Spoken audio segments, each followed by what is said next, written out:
सिद्धार्थ, साधारण से असाधारण तक की यात्रा। एपिसोड 5, काबिलियत की पहचान। अगले महीने एनालिस्ट टीम की ट्रेनिंग शुरू होगी। मुझे लगता है तुम्हें उसमें होना चाहिए। मैनेजर के शब्द सिद्धार्थ के मन में बार बार गूंज रहे थे। वो खुश भी था और थोड़ा घबराया भी। ये उसके लिए सिर्फ ट्रेनिंग नहीं, बल्कि एक नई मंजिल की शुरुआत थी। ट्रेनिंग शुरू होने के दिन सिद्धार्थ जल्दी ऑफिस पहुंचा। कमरे में करीब 10 लोग थे, सब अलग अलग विभागों से आए हुए। कुछ के पास बेहतरीन लैपटॉप, कुछ के पास सालों का अनुभव। सिद्धार्थ ने अपने पुराने कंप्यूटर को चालू किया और खुद से कहा, ज्ञान और मेहनत का कोई विकल्प नहीं।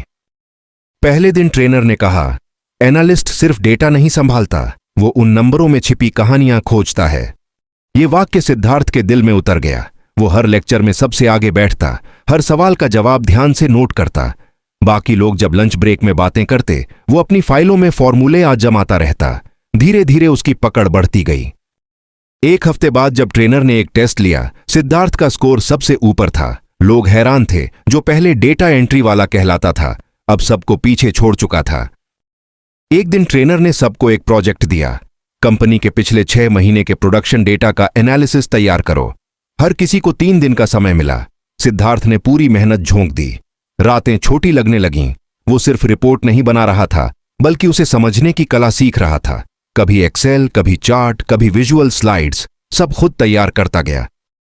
तीसरे दिन प्रेजेंटेशन हुआ।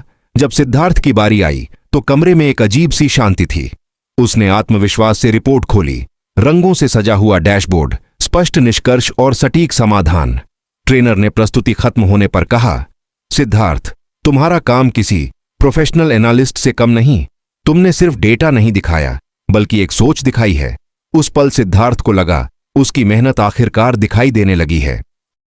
ट्रेनिंग खत्म होते होते उसका नाम कंपनी की इंटरनल लिस्ट में टॉप 3 परफॉर्मिंग ट्रेनीज के रूप में दर्ज हो गया। मैनेजर ने उसे बुलाकर कहा, अब तुम हमारे लिए एक अहम हिस्सा हो, सिद्धार्थ। वो बस मुस्कुरा दिया, क्योंकि जवाब उसके पास शब्दों में नहीं, काम में था। कुछ हफ्तों बाद ऑफिस की सुबह सामान्य थी। लोग कॉफी मशीन के पास बातें कर रहे थे और तभी सिद्धार्थ के कंप्यूटर पर एक मेल आया। Subject, acknowledgement from US head office. उसने धीरे से मेल खोला। We are impressed by the accuracy and consistency of your reports, mister Siddharth. Team, US research division. वो कुछ सेकंड तक स्क्रीन को देखता रहा। दिल की धड़कन तेज हो गई। वो मुस्कुराया, लेकिन आंखें नम थीं। वो वही इंसान था जिसे कभी क्लास में एवरेज कहा गया था, और आज अंतर्राष्ट्रीय टीम उसकी सटीकता की तारीफ कर रही थी। थोड़ी देर बाद उसका बॉस अंदर आया। चेहरे पर एक अलग चमक थी। सिद्धार्थ, उसने कहा, तुम्हारी मेहनत रंग ला रही है। अगले महीने अमेरिका की टीम एक नया प्रोजेक्ट शुरू कर रही है। वे चाहते हैं कि तुम वहां जाकर डेटा टीम को लीड करो। सिद्धार्थ के हाथ कांप गए। वो कुछ पल चुप रहा, जैसे यकीन न हो रहा हो। फिर बोला, सर, मैं वहां जाकर लीड करूंगा। बॉस मुस्कुराया, हां, क्योंकि तुम्हें देखा गया है। तुम्हारा काम खुद बोलता है।